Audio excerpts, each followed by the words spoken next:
Welcome back to the Second Short Podcast where the entire playbook is open. I'm Josiah. I'm Christian. And I'm Hayden. For those of you who like to listen to audio only, the link for the Spotify will be in the description. So it's been a while since we saw each other last. We obviously had the live stream. Then we took a week off because I was literally dying. And now here we are back again. No Cooper, still no Eli, but we're going to do just fine. We have some post-draft superlatives. Did I get it? All right, yep. There we go.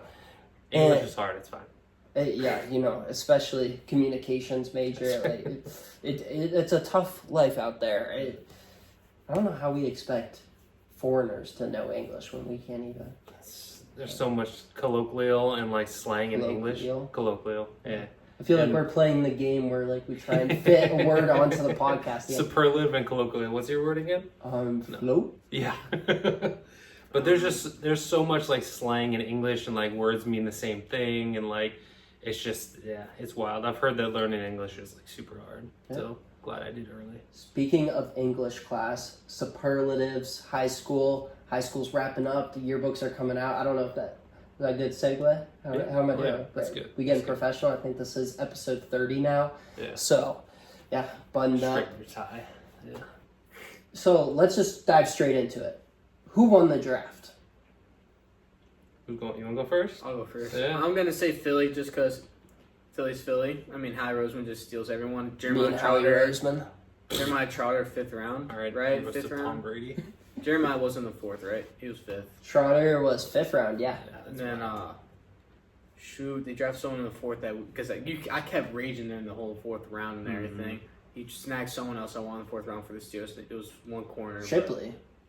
Oh, they got Shipley. They got someone else because I was. They got DeGene and Quinion Mitchell the first two rounds. It's like a country. Jalix Hunt out of Houston Christian, I think the raw pass rusher. Mm-hmm. He can kind of sit and learn behind Brandon Graham. You still have Josh Sweat there. Nolan Smith kind of playing that hybrid role. Yeah. But I mean, listen, you guys know how I feel about Howie Roseman. Yeah. I saw somewhere Nick Wright of Fox Sports, he said that the reason why Howie Roseman gets so much praise is because his draft boards are the most reflective of the media. And interesting. Listen, I love Howie Roseman, and I don't really like anybody from Fox Sports. No. The morning show's all right, like the pregame, but he's kind of right. I mean, if I'm being honest, like it is reflective, and he took it to the next level and said that these players often don't pan out. That I do disagree with because every single pick is a luxury pick. And so clearly the picks are working out. That's why the Eagles are allowed to kind of just follow whatever the media is thinking, whether that's coincidence or not. It's because they don't really have team needs. Yeah. This year was the first year in a while that they kind of had one, and it was corner and safety kind of mixed together. Cooper DeJean obviously fills that bill because he can play both. Quinion Mitchell, obviously the pure corner. But even that's sort of a luxury. Like, there's a question mark, but you have James Bradbury there coming off of a down year, but still a solid corner. Darius Slay, obviously. Avonte Maddox coming back. So even that was kind of a luxury. So sorry, I was thinking of Johnny Wilson, the 6'7" receiver from Florida State, and they got Ines Smith from Texas. And I can't say his name, but I'm like, I was big on Johnny Wilson for a while, and then I heard Steve Smith say he's not a receiver. I'm like, dang. Because you take Steve Smith's word for it. I mean, at 6'8", I know. They're like, he can move fast, but you know he's moving to tight end. Yeah. So you just know they're going to move him to tight end. But still, I was like, can he block though? I thought he couldn't block. He's a big body. You know what it reminds me of? He hits people. It's what they tried to do with J.J. Arcega. Whiteside. Yeah, but Whiteside actually seemed like he could be a receiver. Yeah, I mean, bust. Second round pick out of Stanford. And then also, there was a Harold Holcomb. He was like a 6'8" wide receiver, the tallest wide receiver ever. He played for Philly in the 80s. I'll find out his exact name, but if you guys want to keep going. Yeah, for sure. I mean, I can just segue into mine real quick. So, I tried to stay away from, in my picks, being a little bit of a homer. So I tried to stay away from the Pittsburgh ones. But I do think the state of Pennsylvania's drafts, we can't say, they were the only teams that got A+s basically across the board. Like NFL.com, PFF, and Bleacher Report all gave both of those teams A pluses on this draft. Like I think that Pittsburgh and Philly both killed this draft. But to be a little bit more specific about it, like there's two secondaries that I think absolutely won this draft. And the first one is obviously Philly. I mean, they got Quinion Mitchell, they got Cooper DeJean, they still have Darius Slay, who's like he's a borderline Pro Bowl guy still in his career. I wouldn't say he's all I would pro say level. I would say he's elite. Obviously, Yeah, that he's great. fall off Like- can happen at any point, but They still have And, like- Bradbury, who they think they're going to cut, and then Well, they yeah, have like- Maddox too. Yeah, I think that realistic because Maddox just got extended, And right? they have they cut him and brought him back. They have what's his name last year from Georgia, who was supposed to be like Keely Ringo. Yeah, they right? have Ringo Yeah. still. Yeah, and so like I think that the Philly secondary got like much better. I'm not a huge James Bradbury guy. I think that what happened in the Super Bowl like it wasn't his fault. The entire game wasn't his fault, but like that was a good example of like I think his fall off happened a little early. Like he was really good with the Panthers. He had like maybe one-ish good seasons yeah, with the Philly. Giants. Yeah, with and the Giants. in between. Yeah. And then the other secondary I want to talk about is, as much as it hurts me to say it, Baltimore Ravens. Baltimore Ravens made some serious moves. They still have Marlon Humphrey, so if he can stay healthy, that's huge. They have the guy who was their number 2 last year. He played really well. Stevens, yeah, he played really well. They added my personal favorite receiver from this draft, in Nate Wiggins, which I know. Corner. What did I say? Receiver. Oh yeah, I'm sorry. I thought you were going to go Tez Walker there. No, but, which yeah. I'm talking about secondaries anyway, so I don't know why I made that mistake. But Nate Wiggins, just speed, size, I think is going to be a really he's going to be a baller. And then they also had a TJ Tampa, who's another guy who has size. That pissed me off. Yeah, Just which kept adding corners, so I was like, why are we drafting a corner? like I like TJ Tampa. Maybe he's not like a first, second round guy, but I think stealing him in the 4th round when they did He was like a steal. Yeah. Steal. It's I like was so mad at us. his 40-yard dash kind of sucked, but at the same time, it's like he's got real speed, like in-game speed, and I think that him and Nate Wiggins are going to be the future of that secondary. I thought you were Like I think, Lions there.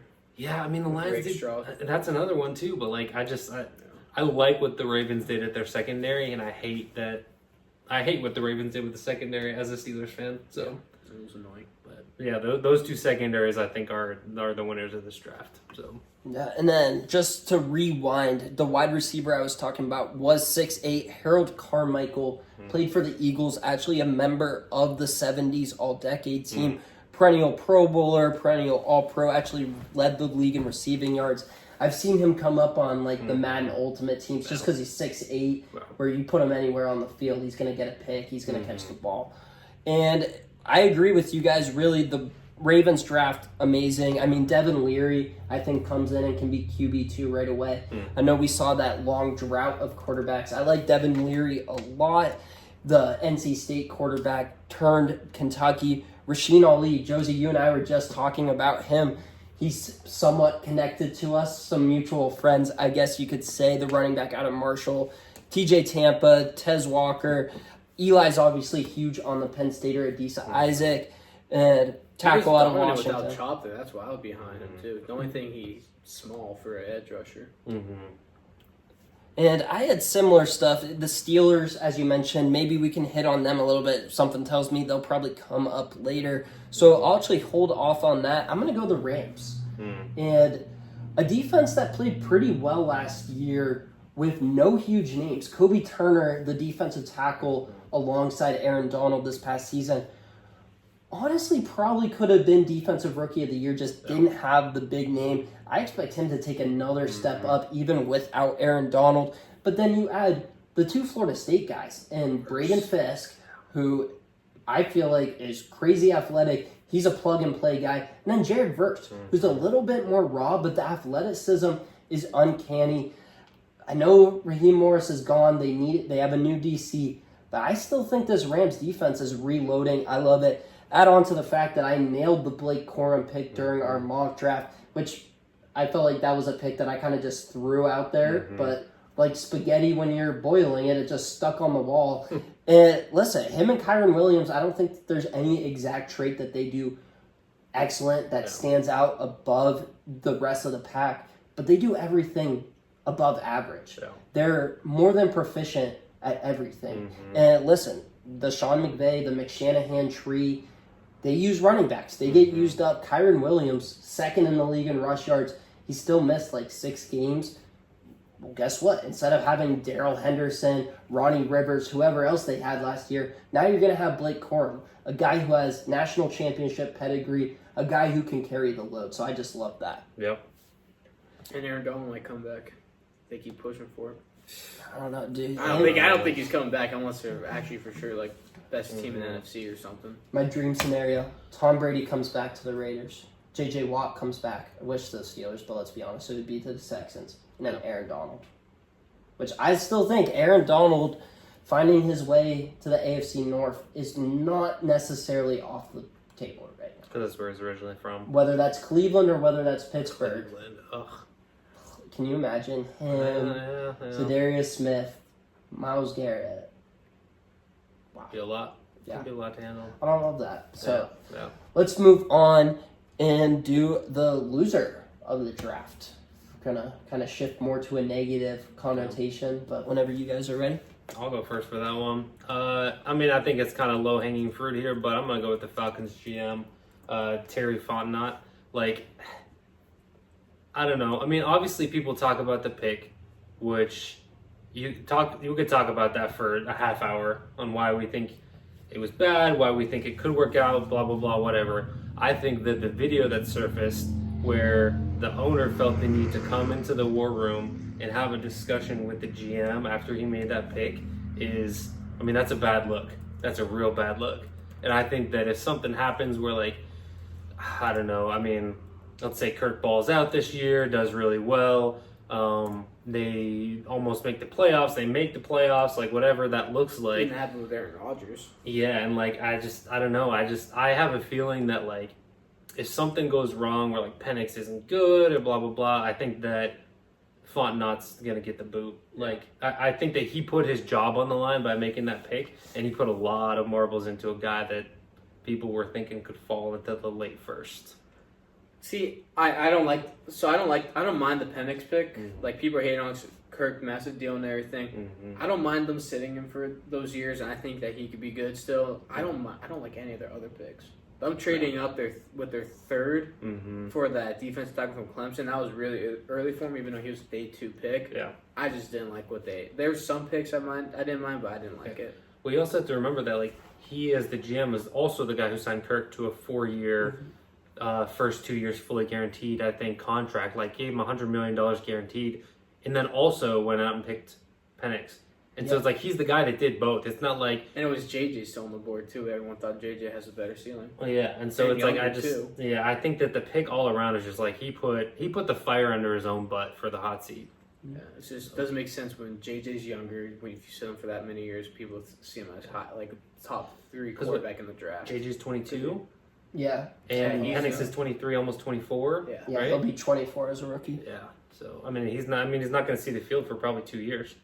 Something tells me he'll find the field sooner rather than later, which injury just may something's going to happen. I think Kirk you doesn't can't bounce sit back. that long. Yeah. You think Kirk what? I don't think Kirk bounces. I think Kirk doesn't play bad. I don't think he bounces back that good, and especially if they don't make the playoffs this year, he could be on the field already. And listen, I actually think Michael Penix is going to do really well. Yeah. But the Falcons roster is not good enough where you can make this luxury pick, like the Eagles, like the Ravens, like we just mentioned. They fill all their needs so they can kind of just draft who they want. Yeah. The Falcons aren't that team. Yeah. And listen, I know you're an Arthur Smith hater. I'm starting to feel bad for Arthur Smith if this is what he's working with. Oh, yeah. When you could have gone offensive line, which isn't awful, but you needed a defensive lineman. You and I both love Byron Murphy. They needed an edge rusher.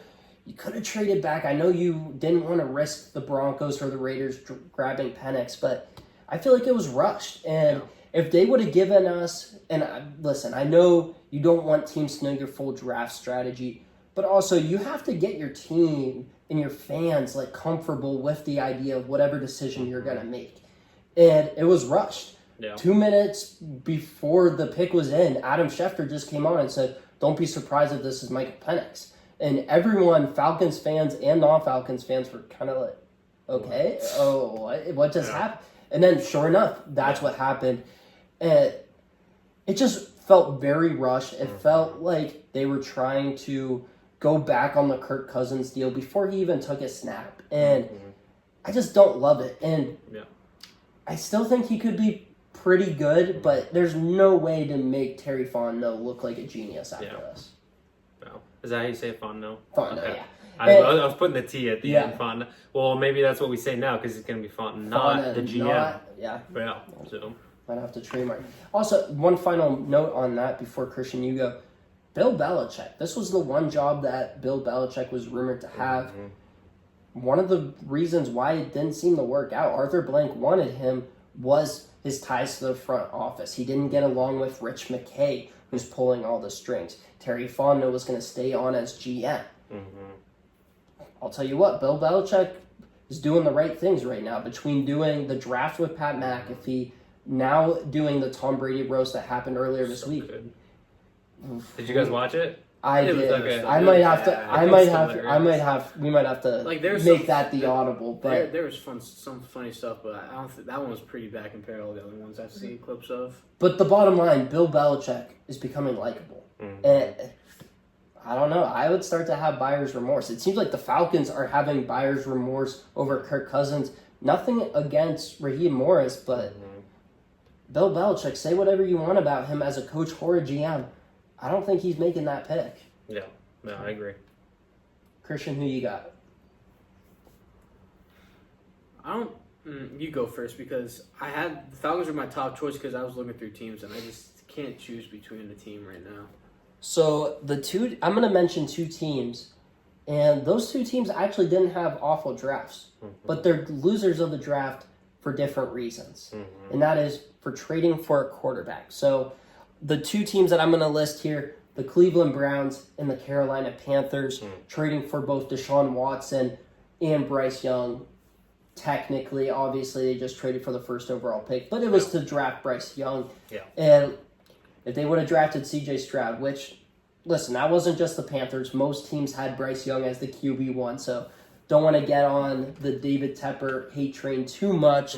But we do have to revisit these trades. So the Texans traded Deshaun Watson in a 6th-round pick later on. And to be fair, that 6th-round pick did land them Jerry Jeudy, who is yet to play a snap. But it makes it look a little better. Got extended before he ever played a snap. But yes. The Texans received Kenyon Green, an offensive lineman who's a starter, but jury's still kind of out. Yeah. Damian Pierce, who seems to be kind of lost in the backfield, but he returned some kicks last year and honestly looked pretty good. But good rookie year, even if he can't find his way back. But here's when it gets interesting. Will Anderson Jr., Tank Dell, another 1st-round pick with Minnesota, which I feel like they might have used already, so maybe this isn't up to date, and then a couple other guys. But you get the gist. A lot of guys that seem to be cornerstones. Deshaun Watson hasn't done crap for the Cleveland Browns other than being outplayed by a 39-year-old Joe Flacco. Yeah. The other quarterback is Bryce Young, and what makes this even more glaring is Caleb Williams, clearly entering the league, is already miles and miles better than Bryce Young, and it's not even close. So the Bears ended up receiving DJ Moore, number 1 wide receiver, top 10 receiver. If he continues on the trajectory and Caleb Williams is as good as I think he might be, top 5. Yeah. That's not crazy to say. Darnell Wright, their starting right tackle of the future. Tyreek Stevenson, a solid cornerback. Caleb Williams, their franchise quarterback, the chosen one. Torrey Taylor, shout out Eli, the Iowa punter. That's really what makes this work. And then a 2nd-round pick next year. And I don't think the Panthers are going to be very good this year. Spoiler alert. So that might be a high. That's probably top 50 at least. Maybe we're looking top 45, top 40. Yeah. Like, I mean, you think they're going to be better than the 10th pick? The Panthers? Yeah, that's what, I see their ceiling is like 6 or 7, probably. I don't know. They're weird. I feel like they're... I'm sure we'll do that sometime soon when we're doing our predictions for this year like we did last year, but like... I'll stall some time for Christian a little bit. I could do a player. But, no, you can do a player. But I feel like they're kind of a weird team, kind of like Arizona a couple years ago, where I think the roster's atrocious. And I didn't like Jonathan Gannon. I don't love Dave Canales. Yeah. But I feel like they might just be, like, weirdly competitive and win, like, anywhere from 5 to 7 games. Yeah. Just, like... and I don't think they're that good, But I wouldn't be like. There's just kind of that same vibe as the Cardinals from a couple of years ago. Well, that entire division is either first or second year quarterbacks, right? Bryce Young, Derek Carr. Derek Carr, that's right. Yeah. Derek Carr. But hey, maybe Spencer plays them this season. Yeah. So. And I mean, Kirk Cousins or Michael Penix, whichever one you want to do. Whenever you're ready, Christian. So, I'm gonna go AD Mitchell as a loser of this year's draft. I bet one of you guys are probably gonna do one of draft steals here. But I really feel the reason why I'm going players because I feel like there's like other than the Falcons, I feel like every team did pretty decent in this year's draft. It was just so loaded. I feel like last year was like that too. Him falling because of his diabetes and sugar levels, it just sucks because I mean, how can you control that when you're in the middle of a meeting and then it just goes low? I thought it was because of bad interview. I saw bad interviews. I saw bad interviews too, but and then later on, Schefter came out all that, it was his diabetes and everything. I'm sure there's been diabetic players before. But also that how's that fair to him if he's in the middle of a meeting and all of a sudden it just goes high to low and then he's just Well, I don't think that's necessarily why the meetings were that. I know, but we're still, supposedly or before. There's no way to know. It just sucks because it puts him in a bad situation and it's a steal for the Colts. Part of me wanted the Steelers to draft him before Frazier because he was still there because I thought he was a first rounder. I thought he should have gone in the first, but yeah, he's a loser. But I mean, he's going to a good system with the AR and all them. They have a good offense, and then what's his name? Their coach, I love him from Philly. Sirianni? No, not Sirianni. The one they hired. Why can't I think of his name? The OC. Shane Steichen. No. Steichen.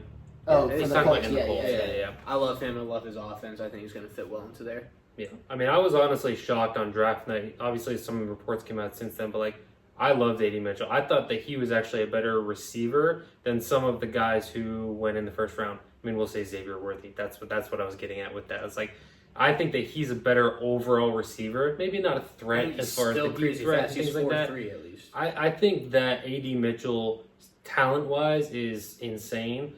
I don't actually like the fit as much as you do personally because the Colts, I mean, they've had some guys who were touted to be really good. People were really high on Alec Pierce for a while, never got any targets. People were really high on Josh Downs and people like that. It never seems to work out. Yeah, he did pretty well. Josh Downs, they're looking they have a good receiver. But their production is just the guy's production is even Michael Pittman. He ended up getting his contract extension. Everybody knows Michael Pittman is good. His numbers are never great because of the lack of targets, whatever they do with he had 99 catches and missed you got it. 4 games. It's the offense Jalen Hurts ran there. You're the Super Bowl. It's run heavy, and they have to figure out how to keep it even with all that. So maybe the Michael Pittman one was a bad example, but I just don't know that. I mean, they were rumored to be trading for Jerry Jeudy last year near the trade deadline, which that doesn't excite me. I'm excited by AD Mitchell as a receiver. I'm not excited by AD Mitchell on the Colts personally. I love Pittman. I think he's the solid receiver we always talk about. He's reliable. Mm-hmm. Him and Downs together, AD and Downs together, that's scary. They're both. I think Downs is a better receiver. I feel like if Josh, if Downs would have waited another year at UNC, I think we would be talking about UNC's season, Drake May, and Josh Downs a lot differently. I think Josh Downs would have been, I'm trying to think. So, number one, the top 3, I would say he would be tied in 4th with Brian Thomas as the 4th best receiver in this draft class. Wow. I think Josh Downs is that good. Wow. Oh, no, I think he's really good. I was shocked he went to the 3rd. I thought that he was a 2nd rounder last year, too, at least. But, yeah, I think that's a scary duo right there. Because AD Mitchell was, 3rd or 4th round? Second, 55th overall. Second. He was after us. He was late 5th, but... He was a couple picks after us. Okay. Because I was, torn between him and Frazier at that moment. Yeah. I wanted about those two. I mentioned Drake May. What are some of the best QB fits? What quarterback do you think landed in the best spot possible for them? You go. You both looked at me, so there's just you're good. A lot of choices. I just don't know what to do. I also think there's a lot of choices in this one. I'm not going to go with the low hanging fruit with the Caleb Williams. I mean, I really like Jaden Daniels' weapons. People talk about some of these guys that went into weapons. I think Terry McLaurin, who's the small guy? Jahan Dotson, Luke thank you. McCaffrey. Exactly. They spent money on the O-line. And even Ben Sinnott, the tight end that and they even their drafted. running backs, they added Austin Eckler. They still have Brian Robinson. But not to go too much in the Commanders, I'm going to personally go J.J. McCarthy. I think that's a great fit for them because it's a super quarterback-friendly system. We saw that in the past couple of years with a quarterback-friendly coach who gets what we assume is the best out of his quarterbacks. Mm-hmm. Like, I would say that these last 2-ish years were maybe some of the best of Kirk Cousins' career, statistically at least. If Cousins finishes this year, I feel like there's a case to be made that he's MVP. Yeah, I mean, Patrick Mahomes won it, but no one really grabbed it for a while. Tyreek Hill was a guy for a long time. Mm-hmm. Christian McCaffrey and Brock Purdy were in the running until that Ravens game. Yeah. But it was up for grabs for a long time, which is why I got hope that it would be a non-quarterback. I think if Kirk finishes the season, that's not crazy. Oh, yeah. Absolutely. He was definitely at least playing at an MVP level. Yes, I agree with that wholeheartedly. But yeah, again, super quarterback-friendly system with a coach that can presumably get the best out of his guys. You have weapons galore. I mean, heck, what we're talking about, obviously KJ Osborne's gone, which is big. I like KJ Osborne personally. But you still have, we assume Justin Jefferson's going to be back. Yeah. Jordan Addison, who was a Biletnikoff winner, who is a first-round pick, right? He was a first-rounder? Mm-hmm. Yeah. Biletnikoff really winner at University of Pittsburgh. At Pitt, not at USC. Right? Yeah. I'm trying to think of their receivers. I feel like they have someone. They have Brandon Powell. Yeah. He didn't play that. And I then, swear. No, he had a. And then you have the second highest paid tight end in the NFL now. With third, actually, I think. Brought in Aaron Jones is receiving. That's what I'm saying. That's like they brought in Aaron Jones. Their O-line, they have at least 2 solid tackles. They're great tackles. Yeah, Darrisaw's there, Brian O'Neill, and then they have Bradbury, who's a decent center. Yeah, they had a rookie Ingram with their guard from LSU. His pass protection. Like if that line need some help in the interior. If that line can they had play Dalton as well, Reisner didn't play bad coming mid-year. Let's say if that line can play as well as they should, it should be better. Like everybody saw how Kirk was running for his life in the past couple of years with the line not playing as well as they should. I think that if they can figure out that line thing and get things settled the way that they should, I think J.J. McCarthy makes a great fit here. I mean, J.J. McCarthy's great at like getting the ball where it needs to go. In the sense that like you look at what he did, guess what? He gave the ball to his best player. He handed the ball off, but when he needed to make a play, he made a play. That's why they won the national championship. No, he's not as flashy as Caleb Williams. No, he's not as fast and athletic as Jaden Daniels, but like I love his fit there. Like I would love to see Drake May in Minnesota originally before the draft because I love the upside of Drake May, but at the same time, like I think he's a great fit there, and I think that if you're a fantasy person, like he's a first round pick in a fantasy. Well, sorry, in a dynasty fantasy. Which that's where my mind was right now. All credibility. Yeah. In a dynasty fantasy rookie draft, he is like a first round pick. That's how good he is. So 2 things. So I was on my phone looking this stuff up. They have Jalen Naylor, who was a rookie last year. I forgot to bring him up. We haven't seen much from him, but I remember him being pretty decent in college. And they drafted Michael Juergens' brother, center from Wake Forest too. And then, Christian, I don't know if you saw it, receiver-wise, ESPN does have Brandon Powell listed as the wide receiver 3, which is fine. He was very good last year, which you only need to be average if you have Jay Jettas and Addison ahead of you, but he was above average. They also brought in Trent Sherfield, the former 49er and Dolphin, a guy who knows how to block. So he has good hands, too. They're 4 deep right now at wide receiver. You know how I feel about Hunter Renfrow. So I was going to make an argument here. Jordan Addison he can play outside and inside, but he kind of already has that slot spot filled, especially when you can move Jay Jettas all over the place. But no, this team is built. And I think the most important part, we listed off all the weapons and having the best wide receiver in the NFL is important. But he's an offensive head coach. Mm-hmm. He's the only guy other than Bo Nix to have that. Yeah.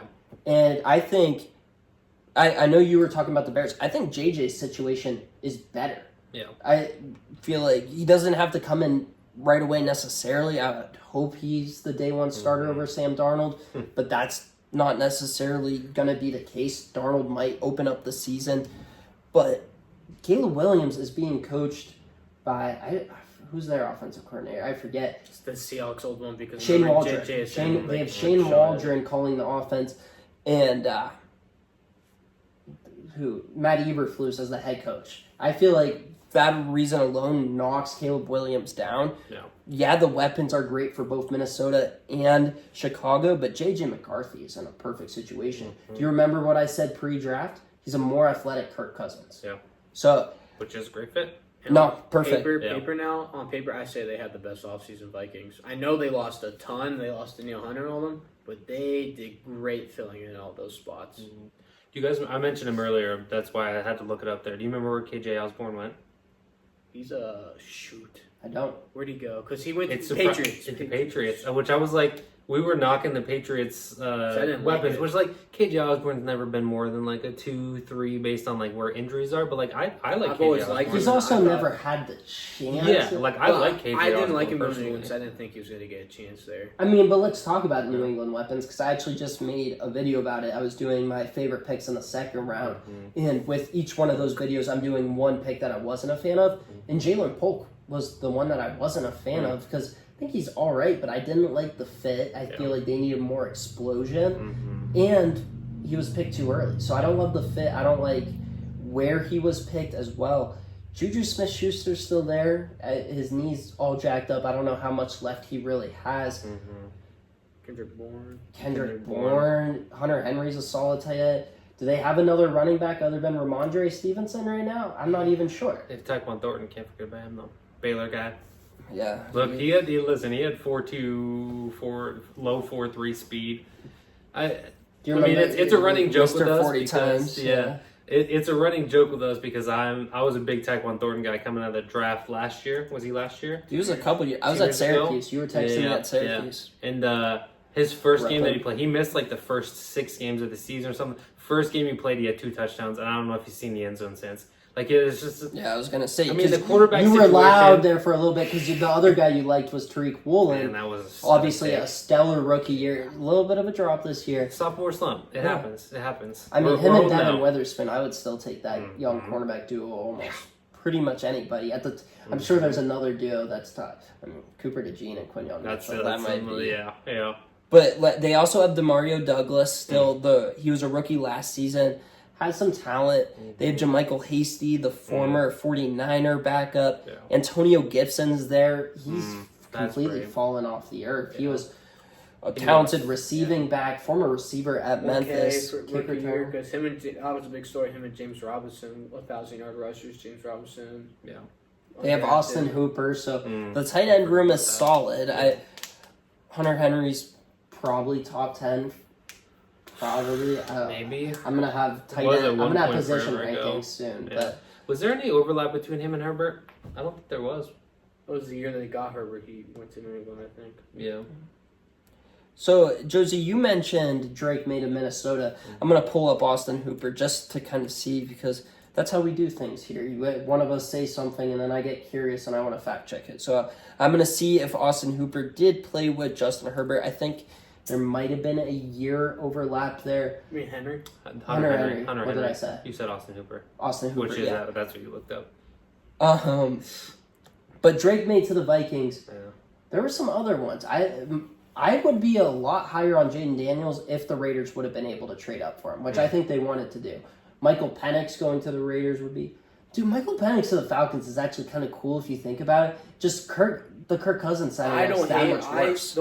I don't mind the pick. It just sucks for the fans who didn't know anything about it. There you go. I got you. The last time he played with the Chargers was 2020, and Herbert was 2020, right? He was the 2020 draft. Was he the 2020 draft? Then, because Hunter Henry played out the whole 2020 season. He played 14 games with the Chargers. So there must have been 1 year, right? 1 year of overlap? I'm pulling up Herbert right now. 2020. So there was 1 year. Yep. Which was his, he was offensive rookie of the year. Yep. So Hunter Henry had, let's see his stat line from that year, 93 targets, 60 receptions, 600 receiving yards. You know what's crazy? Herbert's rookie year, his rookie year. I'm thinking back to other rookies of the other rookie quarterback seasons. Andrew Luck and RG3 were good. Baker's was amazing. Baker deserves more credit just because he did it at the Browns with a coaching change that happened midseason. Yeah. Herbert and CJ Stroud is the guy who everybody says now had the best rookie season. Roethlisberger's another one. Mm-hmm. Justin Herbert had the best rookie season. He got screwed over by Anthony Lynn. If he would have had a better record, he's ahead of CJ Stroud. Yeah. CJ Stroud, number one all-time rookie. Yeah. Looking at 31 touchdowns, which is still the most by a rookie, most completions by a rookie, most pass attempts, which who cares really, but it shows how much they needed him. Most completions per game. I'm taking Herbert over Stroud in terms of rookie season. I think recency bias helps the CJ Stroud argument, but I also think that, he had multiple 400-yard passing games. I don't remember if Herbert just had a really consistent 300 or what it was, but those 400-yard passing games that CJ Stroud had were incredible. They were nuts. I agree with you that I'd take Herbert's rookie over that, but at the same time, it's the playoff I forgot also, how good he was. I remember every single week the Chargers being in it and then having a heartbreaking loss. Yeah. I'm tempted now to make that a video and go back and look and see what the Chargers record could have been. Yeah. But something tells me it would have been in the top 2 seeds Yep. if you're looking at games that they could have won, all the one-score losses that they had. Coaching losses. Yeah. Well, that's the thing. DeMeco Ryans is a heck of a coach. Moving on. Good as We CJ have Stroud. 2 more quarterbacks to go. Let's go. Oh. I'm going Bo Nix here. Mm-hmm. I know he's older. I'm saying this because of the experience. That whole staff, though, seems like they fell in love with him. And Sean Payton loving him, too, because, Sean Payton did not love Russell Wilson. He loved Drew Brees, and they signed Drew Brees. This is his first time drafting a quarterback. I like it. I like most of the first-round quarterbacks. I think they're all going to actually be pretty decent because it was a powerful class. The only thing that sucks for Bo is it's going to be bad in the beginning for him, no matter what. That roster is awful. Yeah, roster's awful. He has to rebuild it himself. He doesn't have a quarterback really that could give him experience. It's freaking Zach Wilson. Stidham.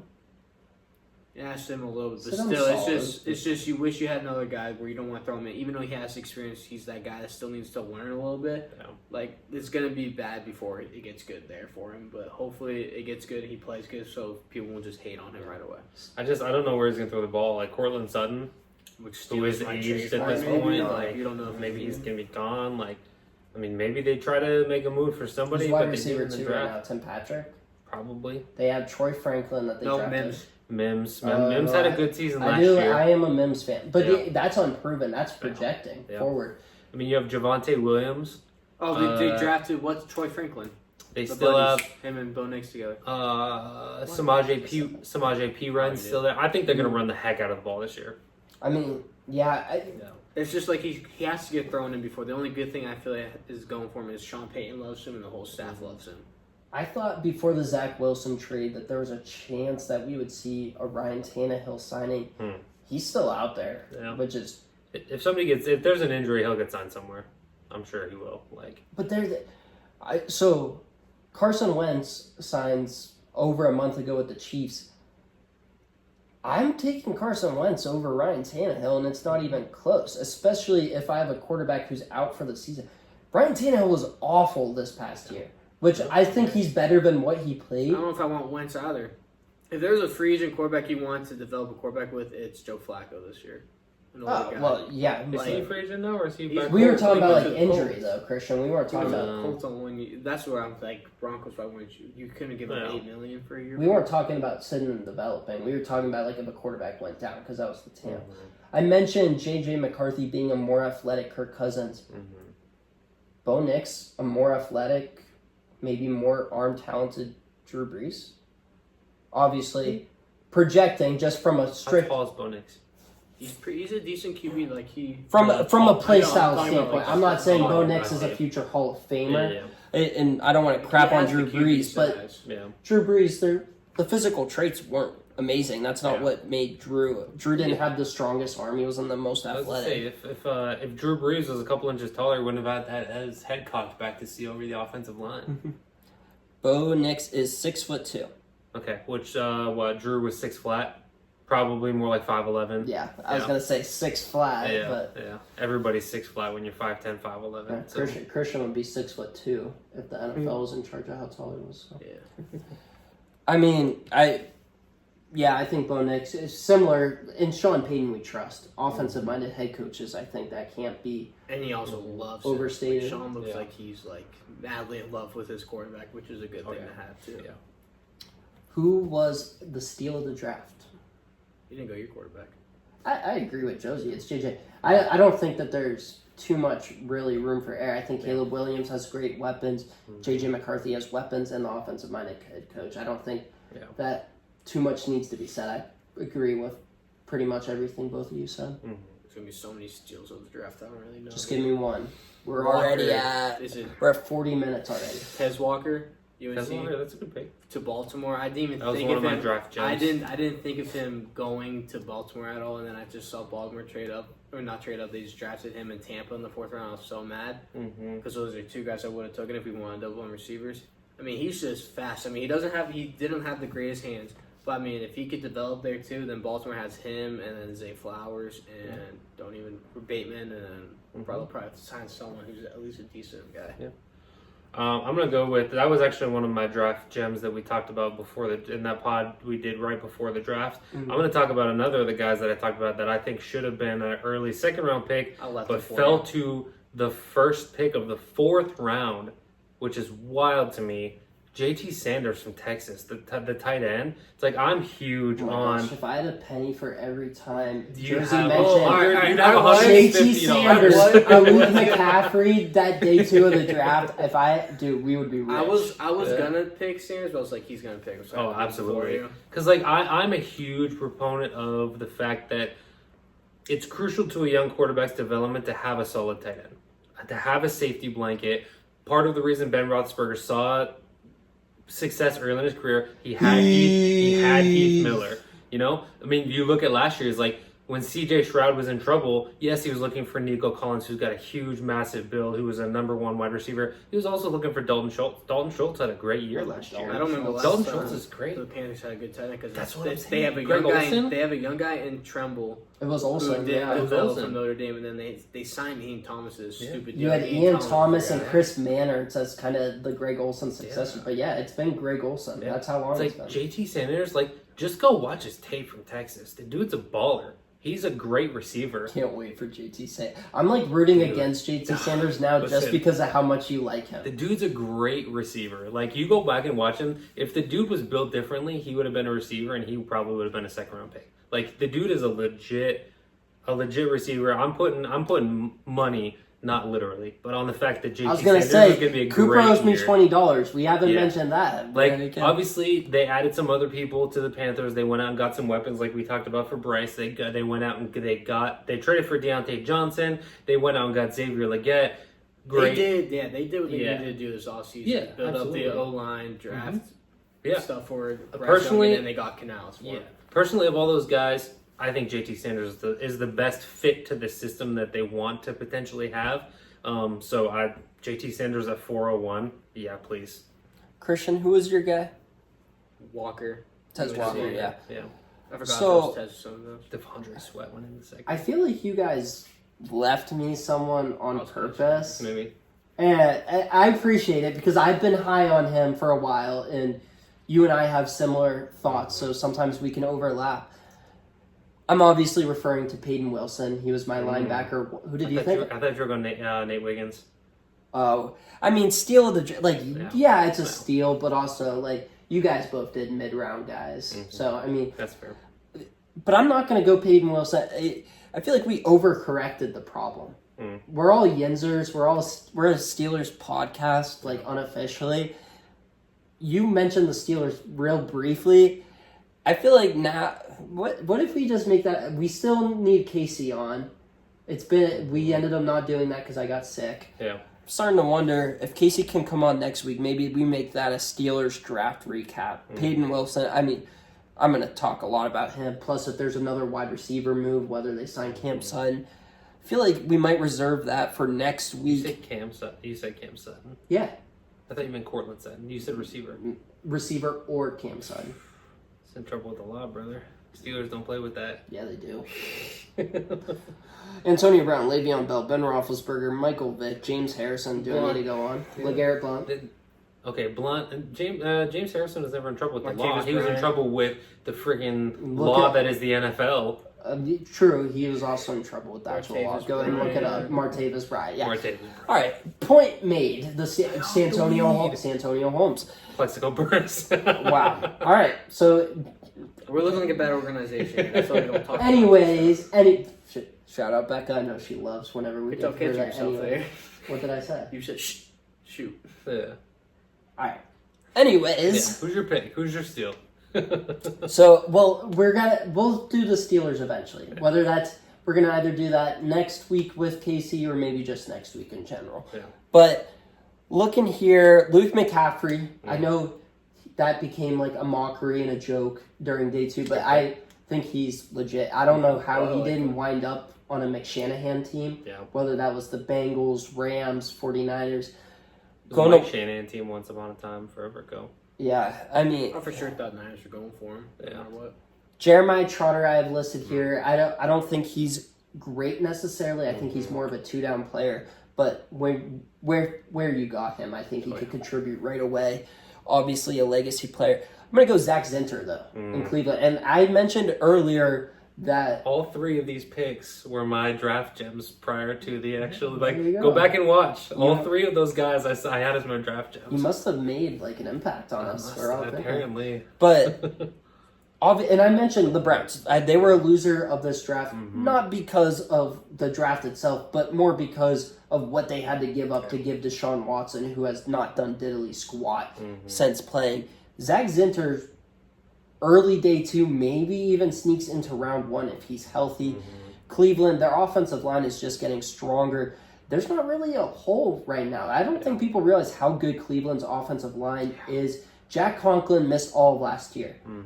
DeJuan Jones looked like a stud. Exactly. Even if Jack Conklin doesn't come back, which I think Conklin can play guard, DeJuan Jones has Pro Bowl potential. He should be the starter for the next 5-6 years minimum. Left tackle, Jedrick Willis. I don't know if they shift either Conklin or DeJuan Jones over to the left side.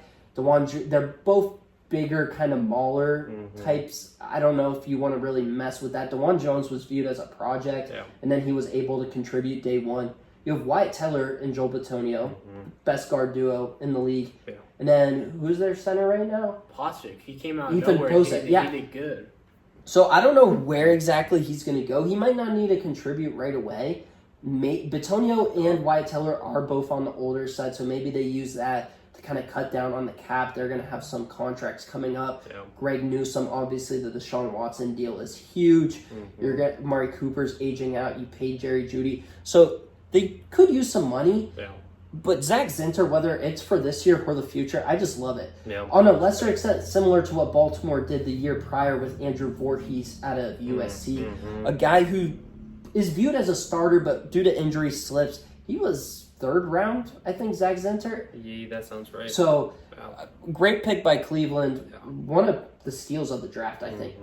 For sure. I mean, he's a guy who I talked about when we talked about the draft gems. Like, if he wouldn't have broken his leg in his junior year, we would have been talking about this guy as, like, probably an early day 2 pick, if we're being honest, like a high 2nd. In my opinion, like the dude is a baller. He's a consensus All-American. He was a unanimous All-American this year. Like he could have snuck into the 1st round. Would he have been the first? I think he might have been the first guard. Yeah, because I mean, it's not always listed as centers and guards. It's interior offensive linemen. Yeah. So Jackson Powers-Johnson's, for instance, he's a center, but he's going to play guard at least to start out with the Raiders. Graham Barton, left tackle, but everyone kind of had him in the center category. Yeah. Zach Frazier, the other kind of guy before there's a little bit of a drop-off. I think he's the number 1 pure guard. Yeah. Tyler Guyton, the Cowboys pick. I really like him.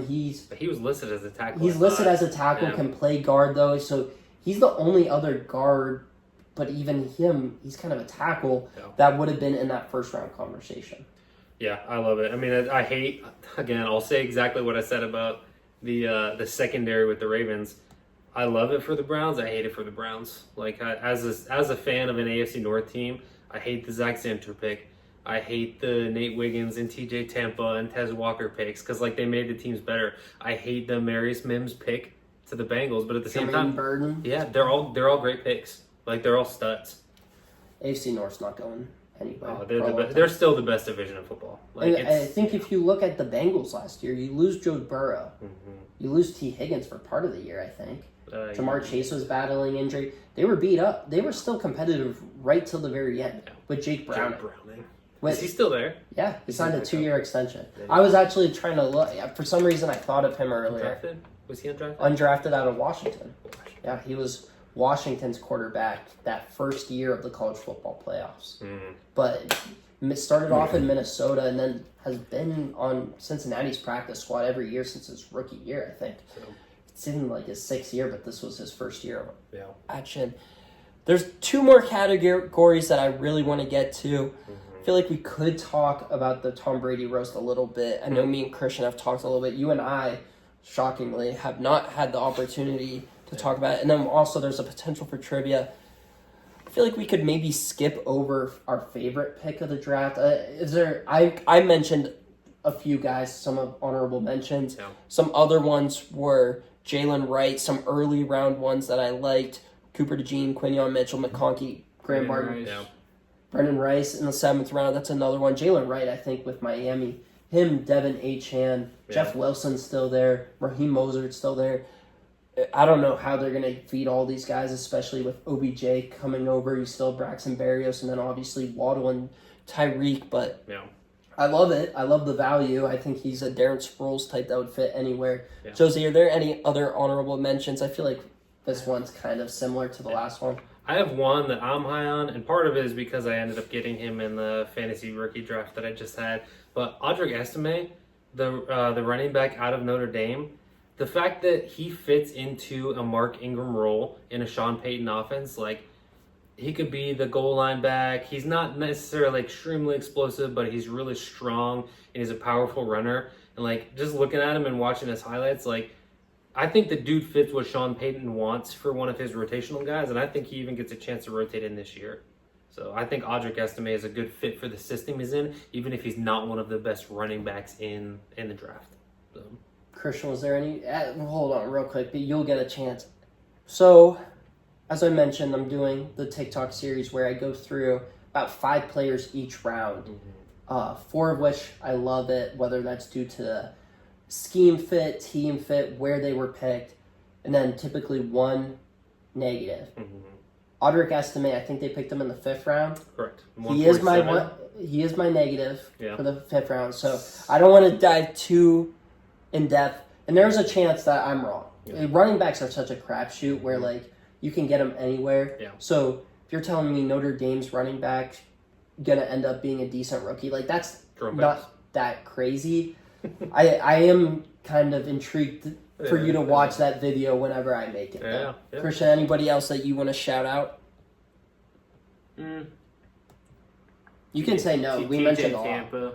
Yeah. I was on him. No, I forgot Shipley was in the draft. Philly drafted him. Just Rattler.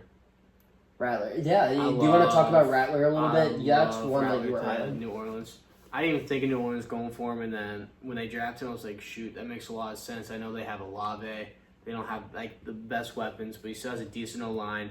And then I feel like Rattler just seems like a New Orleans quarterback, like cocky, and then but also like knows when like to be smart, not be stupid. I don't know. I could see him playing good there. See, for that reason, like kind of just his personality, I really wanted the Raiders.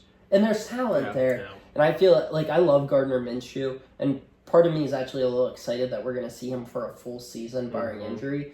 But Spencer Rattler would be the most talented quarterback on their roster. He's way more talented than Aiden O'Connell. And he's more talented than Gardner Minshew. I was secretly hoping for that. Going to be obviously... I wouldn't mind the Raiders, but New Orleans, I was just like, shoot, that makes a lot of sense. Listen, you know how much I hate Derek Carr. I'm all for Spencer Rattler. Who else? They have some other... The Jake Hayner's there, their draft pick from last year out of Fresno. Is Nate Peterman there? I don't know. There's still some other guys there. I'm going to look... Peterman, I don't know why he keeps bouncing around the league. Dude, he's still playing Canada. He's good. XFL. He's good. Yeah. Just because he didn't pan out as a starter. Greatest paid quarterback of all time. Dick Wright pit players. What'd you say? Fake Dick Wright's pit players. That's not true. Not all pit players. All right, 90% of them. Not necessarily. Yeah, Nate Peterman is listed on the roster. I don't know if they cut Jake Haener or if he's just listed as fifth string because they have Taysom Hill listed as third on ESPN. Also, they have Rattler listed as second already. That is not true. Whether Haener's there or someone else, Jake Haener's going to be returning kicks with special teams, like Justin Fields. Yeah, exactly. Yeah, or Joe Webb, if you will. So I'm kind of thinking there were two categories left. One category I really want to talk about is the least favorite. Yeah, but that's the one that I'm almost like tempted to skip over. I do want to mention one if we do skip over that just briefly. Okay, yeah, go ahead and let's just do this one briefly also, just because like I have 3 guys listed. Yeah. Which good thing if Cooper was here and all 3 of you took my guy because I typically go last, I would have been screwed. Yeah. But Penix is one of the guys. There are 2 other guys here, but yeah, if you guys want to just name a guy real quick. Yeah, I think Penix is the low-hanging fruit, so I'm not going to take that one, but I'm going to go with love this player. I don't necessarily dislike the team that he went to, but Brock Bowers to the Raiders. Like, you went and took a second-round pick on Michael Mayer, who I thought was, before we saw what Sam Laporta became in last year, like, I thought he could have been potentially one of the better tight ends in the draft. Michael Mayer. The best, yeah, and like it's crazy to say that, but at the same time, it's like I was really high on Michael Mayer coming out of Notre Dame. His blocking ability, his ability to receive and get open, reminded me a lot of like those old school tight ends. I wasn't a Pierce guy though. Yeah, but like maybe you run a lot of 2 tight end and try to utilize both of them, but like it almost seemed like they were giving up a little bit on Michael Mayer based on how poor his rookie season was. Well, it's a new regime too. Yeah, and that's like the tough reality. Trade Michael Mayer, like. No, yeah, I agree. And listen, I love Michael Mayer and I love Brock Bowers. Yeah, so exactly. There is a world. In the same boat. There's a world where this works, where you kind of. I know we're gonna mention it later. Might as well mention it now. It's Aaron. You could use it as an Aaron Hernandez and a Rob Gronkowski. Which, listen, Aaron Hernandez is a meme now and a controversial figure. He was nuts at football. Him and Gronk changed the game. They kind of issued the 2 tight end offense in. And give us crap again. You remember when he did the Santa and I took Aaron Hernandez? I defended you. You and Eli gave me so much crap for that. Because you were giving crap off some other criminal that was not even as bad as freaking Aaron Hernandez, and then you pick Aaron Hernandez. I'm like, all right, screw you. Anyways, so it could work out, but I agree. I think that Michael Mayer's done, which is tough because I think that he's good. He's so talented. He barely got targets last year. Yeah, like that Austin was the biggest Hooper issue. Was a tight end Jimmy Garoppolo for whatever reason only threw a ball to Jacoby Myers. It seemed like. Yeah. So. Devontae Adams got some touches too. He got a couple, but like he missed Devontae Adams. Fair enough, but uncatchable targets. We'll go with that. Anything else you want to add? No, I like the player. Brock Bowers, I like the fit to an extent in the Raiders. I hate that they have 2 tight ends that they took in round 2 and then round 1 that like I feel like they're not going to utilize one or both of them correctly. It's the Jets. Everything lined up perfectly. They were able to trade back and they were still going to be able to get Brock Bowers. Yeah. Said they go for a tackle. Yeah. Olu Fashionale. It's actually not that bad of a pick. But Brock Bowers was just like perfect. The Colts, Cincinnati, there were a lot of natural fits, and I don't know if anybody thought the Raiders would even come close. Well, I think you mentioned it seemed like a scrambled pick for the Falcons. Like, I think that this is a repercussion of a scrambled pick for the Raiders. I think they were, in their minds, locked to get Penix at 13. And then they had to scramble like, okay, best player available is Brock Bowers, take him. Yeah. So, like, I think Brock Bowers to the Raiders is kind of a little bit of a ripple in the water from what happened with the Penix pick. I got the first one's Mason McCormick because I want TJ Tampa. That's such a good take. I don't. They say he's one of the better guards, like one of the highest rated. Don't care one of the guards. Don't care one of a good corner. Okay. Second one's Amarius Mims. He was my guy the whole draft. Like I'm happy we got with Troy, but I did not expect Cincinnati to go, especially a tackle with. So you're saying it's like not it like was a head scratcher for like Cincinnati? No, I agree. I mean, you have Orlando Brown. He was just my guy the whole draft, and I thought, oh, we're getting him for real. Let's go. 2 guys I thought we were going to get back-to-back years, both my guys, and then they picked him. I was like, what the frick? So if they were both on the board, Troy and Amarius, you would have wanted Amarius over Troy? I probably did before I did more research on Troy. I was going to say, because Troy was being touted as like a pick between like 9 and 14. I mean, we kind of part. If they both were there, part of me would have been like, well, I want a receiver because I was still thinking about Brian Thomas at that pick too, at 20. Fair. You and I, we were during our Mitchell, Quignon. Yeah, Quignon Mitchell, everyone. yeah. We had everyone at that pick. We could. I know that. Well, you know what I wanted to do? Trade back. But we were kind of talking about this during the mock draft. Who's the second best tackle? Because consensus was, all right, Joe Alt and then everybody else. Yeah. I had come around, even though I viewed Joe Alt and then everyone else. Listen, no offense to the everyone else, because that everyone else is pretty darn good. Yeah. J.C. Latham seemed to be the consensus number 2. I actually thought the Chargers would go over him. Yeah. And then I think you have a two-way tie between Fuaga and Olu. Mm-hmm. And then I think after that, then it's Troy. a tie between Fanu and Mims. See, I think Fanu's better than Fuaga. No, I don't think so. At least, like, from a prospect perspective. I have no idea what they're I think there was questions about where Troy was going to fit into a line. I think with the Steelers, he's a tackle, especially based on what they did in the rest of the draft. I believe that they're going to put him at tackle. I think some teams viewed him as a guard, which is why he didn't go as high as maybe some people were thinking he was. Because, like, guards don't typically go that high. Like, even Skoronski last year was a tackle that they moved to guard. Yeah. And so it's like, I think that a lot of teams viewed Troy Fautanu as a guard. That's why they didn't take him as high as maybe some of the other guys that we talked about. But Did you have another one other than that? No. McCormick's going to be good. I like that. I just want Tampa so bad. yeah, and I did too. Like, Yeah, I but wanted, guess I what? wanted Tampa was like he fell right to us. I'll be honest, I didn't like the McCormick pick at first, but again, I mean, kind of like what you said about the Fautanu pick is like, after I did some research, I like it. Here's the thing. I think I was McCormick's gonna a be more good pick. mad too because the freaking Ravens got him. Like they Yeah, got Wiggins yeah. and him. Like, I think it also played in a role. The first, 4 Steelers picks were all flashy. You saying they are flashy or They not? were. Okay. They were all guys that everyone knew. Yeah. Fawn knew, everyone knew. Zach Frazier, everyone knew. Roman Wilson, everyone knew. Peyton Wilson, everyone knew. Mm-hmm. Mason McCormick, I'll be honest, I didn't know. Yeah. He played at South Dakota State. Yeah. Like, I feel like it, and that kind of happened. Like, and everybody falls into that trap. We're like, oh, like, we're getting all, like, these guys that, like, we've heard of their names before. Like, they're fun. Like, and then, who the frick is Mason McCormick? Yeah. And then, but he's going to be good. He's a big guy. As a swing guard this rookie year, we'll take it. Tampa.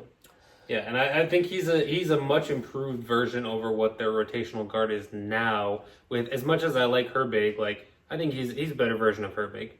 I mean, I just think that he's an improvement. So he's not going to start. I mean, especially with how much Herbig is costing. Yeah, like between James Daniels and a guy who potentially played like one of the better guards in the league last year, with why am I blanking on his name? So, yeah, Isaac Samalu, like. Those guys are the starters, like barring injury. So like he's going to be a rotational piece, which I mean he's a great rotational piece. So there are a few guys that I want to list just because they're 3 good players. One player in particular I love. I just hate the team fits. Darius Robinson going to Arizona. I feel like they had other needs. Yeah. Darius Robinson, I just wasn't my favorite player. I don't know if he's going to be a 3 technique or an edge rusher. Devondre Sweat, I thought that due to the weight and off the field concerns, he was going to drop a little bit longer. Yeah. Also, I wanted him to go to a team that kind of had an established culture in place. Yeah. Steelers, the 49ers, and Eagles, Ravens, a team like that could get the most out of him. Carolina is not that at all. Like Newton. I hate Newton going to freaking. Oh, see, I like that. That was one of I just released the second round, my favorite picks, and he was one of them. And then the other one was Will Shipley, and he's the guy that I love. I feel like he arguably was. I feel like he had an argument for the top running back in the class, and going to Philly might be Top running back in the class. I feel like there's an argument. I feel like Corum was one. I would take Shipley over Jonathan Brooks. I would not. It goes. I think for me, it went Corum, Brooks, and then I went Benson. So I love Benson. this has been my question for Texas people out there, whoever else is like, was Jonathan Brooks somewhat of a recency bias pick because of how I mean Roshan Johnson and Bijan Robinson both last year. I mean, you look at how well Texas did this year. It's like there wasn't much there. I'm guessing that a lot of the defensive game plan wasn't around Jonathan Brooks. It was around how to stop Adonai Mitchell, how to stop Xavier Worthy, how to stop JT Sanders. I mean, you're looking at a guy who was at best... Jordan Whittington, too, a third wide receiver. You have JT... Yeah. And so, like, he was at best 4th or 5th best offensive weapon on the team. And you're not even putting Quinn Ewers in there either. So, like... And it's a running back. It was a running back by committee. Whether you want to view that as a positive, as he didn't have a wear. I'm not saying he's not going to be great. I'm not saying it's because of Texas. I'm saying it's because Texas had really good backs. They had, the past few years, and they for sure. Like, I mean, what's his name for Chicago? I mean, he Roshan probably would have gone higher without Bijan there. Probably, but he looked bad last year. I'll tell you that much. Yeah, like, I don't think it's like that. They just have good backs. Yeah. They just have good offense. Fair. No, they have great offense, and they're going to look real good. Houston's always going to have a good offense. I mean, we're on the Texas, so I'll bring it up quickly. Did you guys see the spring game? Any of the highlights from it?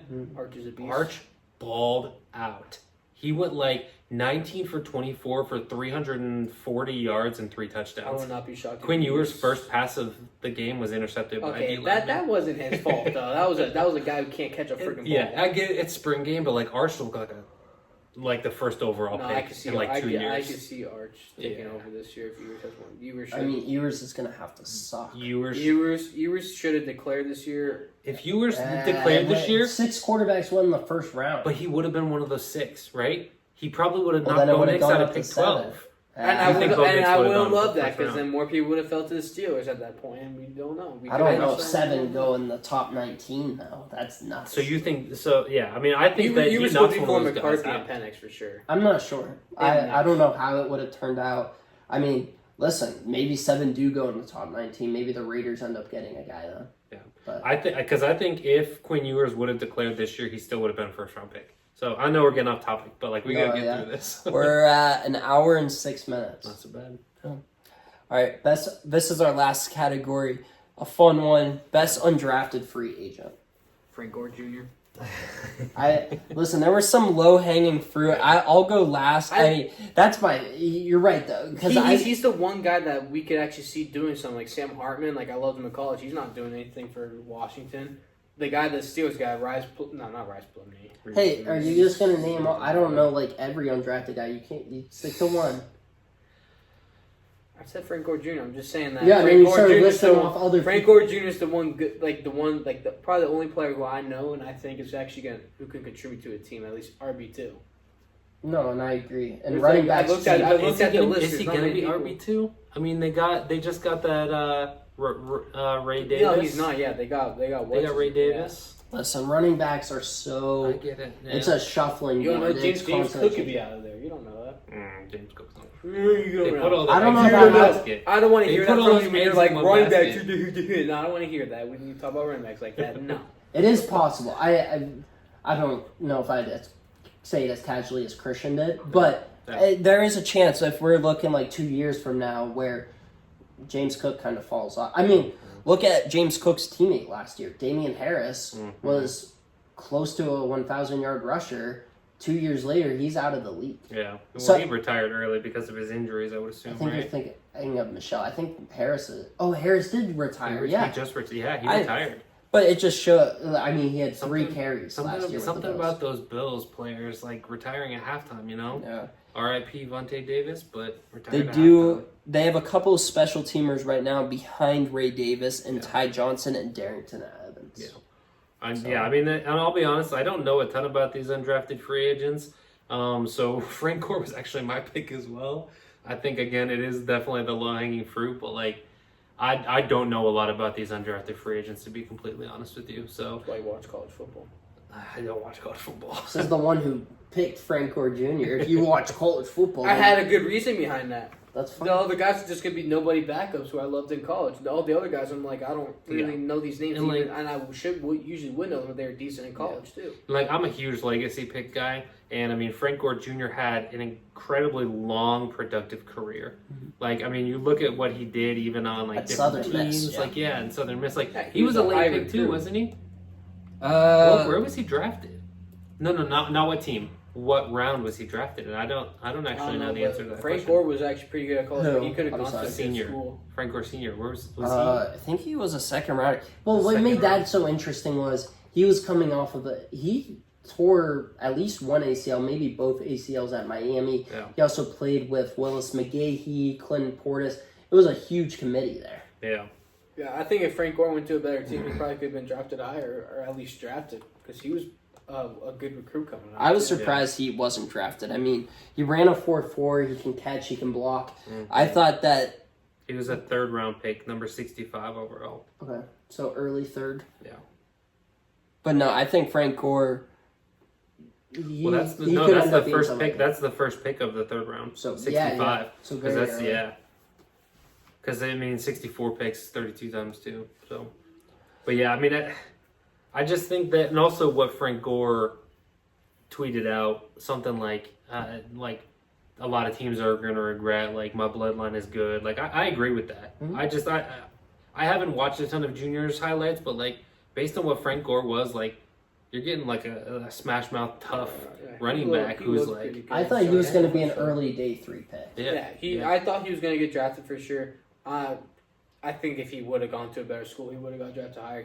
I just think he picked Southern because he wanted to play right away, and they promised him that. He was a good recruit coming out. Yeah, and I think another guy, he wasn't undrafted, but I am going to name him just because he did fall pretty far. Brendan Rice.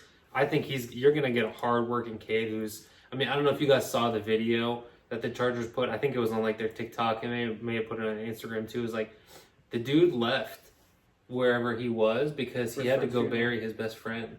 And, like, he got the call while he was, like, in the airport or something like that. And, like, I mean, the kid just seems like he just has a good head on his shoulders. Like, he's, again, another legacy pick.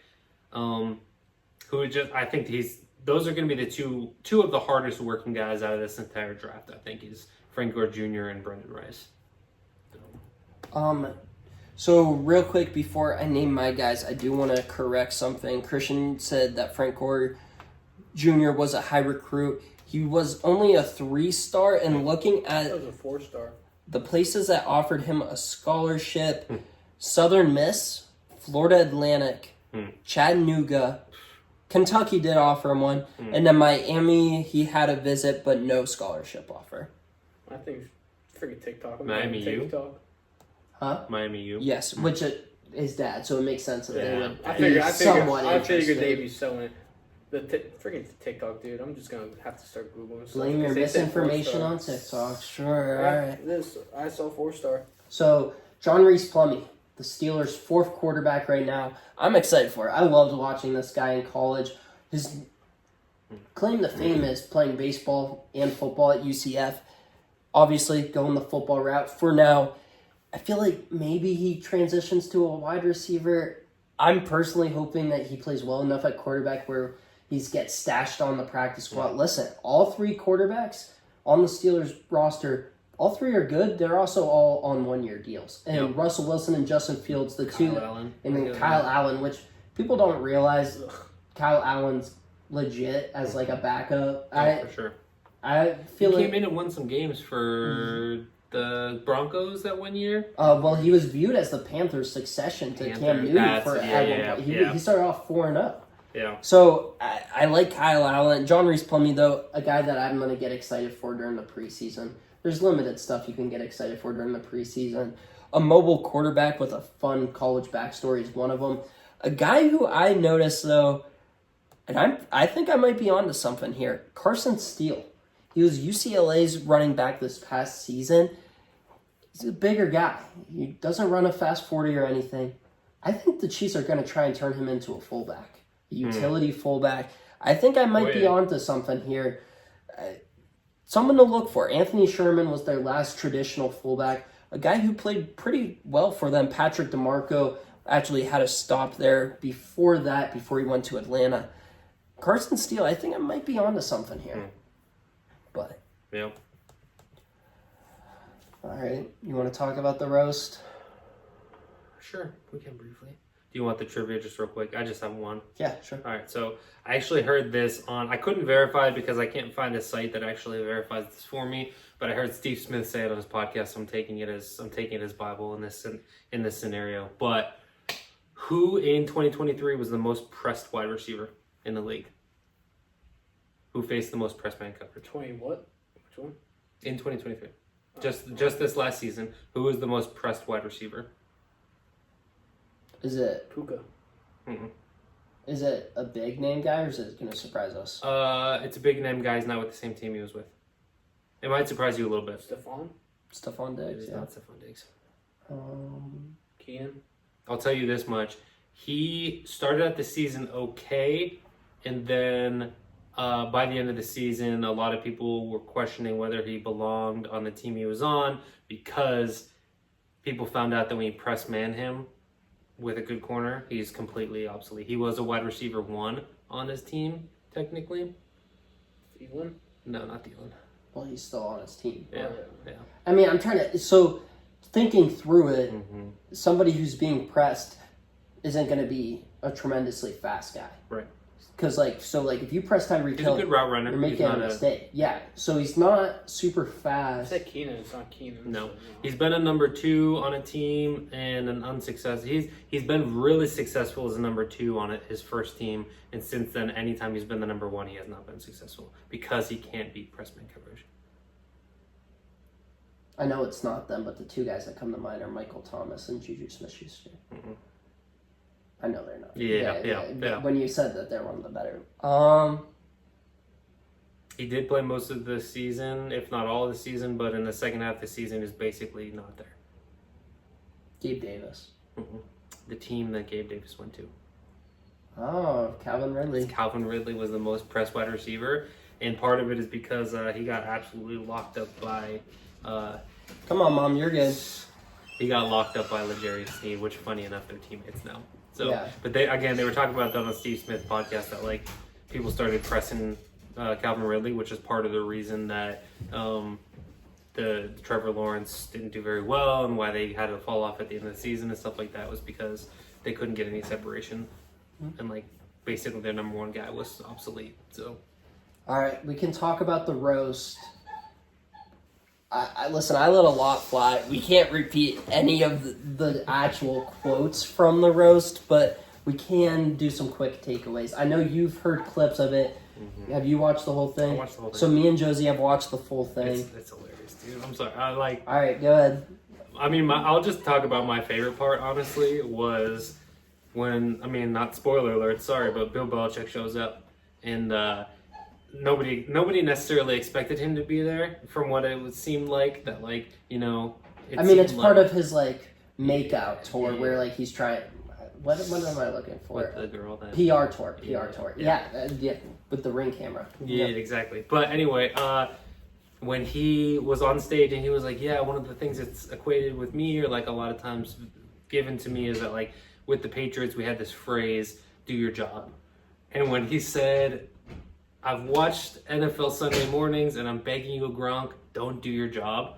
That was one of the funniest parts of the whole thing to me. Listening to Bill Belichick roast Gronkowski like that, and everybody, to be fair, everybody came at Gronk's intelligence and that any joke about Gronk and that entire thing was that basically he's dumb.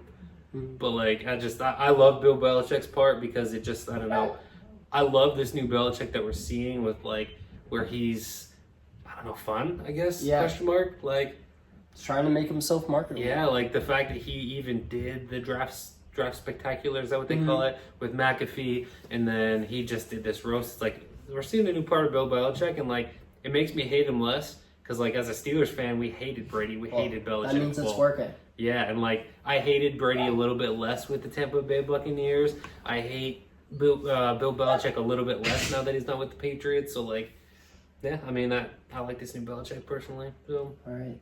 Well, the Giselle stuff was freaked up. Yeah. That's when I was like, I don't think I can watch this. That was wild, dude. And Kevin Hart doing, I'm like, Kevin, you can't freaking talk, dude. Kevin, because you're a cheater. Oh, he's been divorced 3 times. Yeah, it's you can't talk, bro. But to be fair, Brady's been divorced twice now, so. Did he get married to Bridget Boyd? I thought that they have a kid. That's where Jack is from. Maybe not. Well, you can keep talking. The dogs are freaking out, so I'll just do some rapid fire takeaways from it. Nikki Glazer has a new fan. I thought she was hilarious. She's she's my favorite female comedian and one of my favorite comedians. She killed it. Her boyfriend, the nice guys, finished last. I feel bad for whoever that dude is. Kevin Hart was spot on. White guys do have some questionable humor. A lot of the Brady jokes were centered around touching each other and doing stuff. And he's absolutely right. That's a little weird and just doesn't make sense. White boy humor. That one guy who sat with Dana White and then came up and roasted everybody. That was fun. That kid is hilarious. Yeah. I don't know if I'm soft. I did get offended by a lot, specifically the Giselle humor. I don't know if that's just because I'm like the hopeless romantic, but I was like, wow, that's a lot of craziness. Julian Edelman is hilarious because he is so vulgar. He is as vulgar as the comedians. The O.J. Simpson references were great. What did you think about all the Aaron Hernandez references? That one I was like, see, that's what I mean. Tom Brady made a joke about. That's been the most like "Ooh." controversial stuff. Supposedly, I got more offended over the Giselle stuff. Yeah. Did you see what? I feel bad for Aaron Hernandez's daughter, but like, But that's the thing is like the ex-girlfriend, ex-fiance, whatever was like she looks up to him. It's not, But she said that like his daughter's very much still alive. Well, you know who's not alive? The people that Aaron Hernandez killed. The somewhere between 2 and 6 people that he stole from their family. So it's like, how can you sympathize with the fact? I understand. Like I sympathize with the fact that he has a daughter, and this. yeah, I sympathize with the daughter who's growing up without a dad. He's not a role model for his daughter. No, and I agree, and but also I agree with that, and I did not really. I'm probably the most liberal one here, and I don't identify as a liberal, but just knowing you two. Identify. That was a pretty liberal verb there. No pun intended. Yeah. But like, I don't know. It just didn't really matter to me. It was whatever. Like, of course, it's gonna be mentioned. I thought it was messed up with Giselle stuff. Like The final thing. Did you guys see? While I was watching it, I was like, and I did think it was long. When I like looked about how much time was left, and there was still half of it left, and I was kind of like, geez, like typically I'm not that way, so I did think it was a little long. I had to watch it in 2 sittings, but Brady had humor about his kids off limits because the whole time I was waiting for the kiss on the lips. Yeah, and Nikki Glaser did on a Howard Stern interview say like, oh, like that was like the one rule he had that was off limits, but no, I thought it was good. I overall enjoyed it. The beginning though did kind of, I was a little uncomfortable, a little uneasy. Like I would have been going like this if I was Tom Brady the whole time. See, I think the only joke that I thought was missing from the roast was a joke about how Tom Brady omitted Nick Foles' name from his documentary whenever they did. Did you guys see this? Like on the Philly special, they say Nick Foles' name. He omitted that part of the audio on the actual like documentary that he put out there, and I wanted somebody to like bring that up. Wait, at some point, like, on the new Apple series, The Dynasty, or the Man in the Arena one? I would have to look it up to see which one it was, but whatever one it was, like they played the Philly special audio, and whoever it must have been Man in Arena. I watched they both of them, but Man in Arena is a few years old. Yeah, I just watched the Apple series, and I don't think that they didn't touch on the Eagles too much, but. But I think that's hilarious. But I would have loved for somebody to like bring that up because I haven't seen any response from him or anybody actually saying it to him. So update: that he did not marry Bridget Monahan. Okay. He left her right after she got pregnant. I was gonna say they obviously have Jack together, and I knew that there was like he might go by Jack. Yeah, but Jack John. Brady. Yeah, John Edward Thomas Moynihan. Interesting. He has the last name Moynihan. I mean, if he ends up being anything in the athletic world, I guess that's somewhat cool. Because he got Thomas Edward Patrick, and then you got John. Yeah, he had 2 middle because he mentioned that in the roast. He had like 2 middle names, and he has 2 middle names, Edward Thomas. So he must have said, "Hey, we'll name his middle name Thomas, and you can have the last name Moynihan." I'm gonna name my child Hayden Josiah Christian Ford Jr. Yeah, there you go, Ford Jr. But. Hour and 24 minutes. Is this our longest one? No, it was an hour 40 at one point. We do not have a 2 hour. I said we almost. I think one of our early before cutting stuff. Maybe one of our NFC. Oh, don't remind me about that NFC video. That one was awful. And then we had to re-record it. But yeah, it seems like we might have a Steelers episode next week. This has been the Second Short Podcast. We'll see you next week.